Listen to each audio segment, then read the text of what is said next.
Mga step-by-step na dapat malaman mo sa hashtag Alamin na This. Madalas maranasan tuwing panahon ng tag-init o summer season sa bansa ay ang heat exhaustion. At paalala ng Department of Health, ito ay maaaring lumala at maging heat stroke lalo kung hindi malulunasan. Kaya naman may ilang paalala ang DOH sa mga pag-iingat na dapat gawin para makaiwas sa heat stroke ngayong nalalapit na naman ang summer season. Limitahan lamang ang pananatili sa labas ng bahay.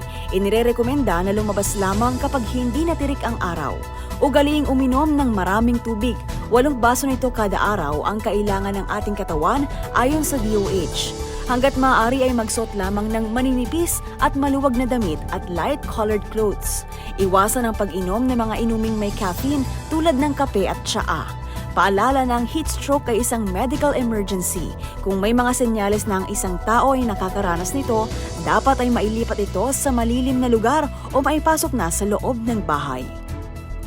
Ngayong hashtag Alam na This, dapat i-share na this.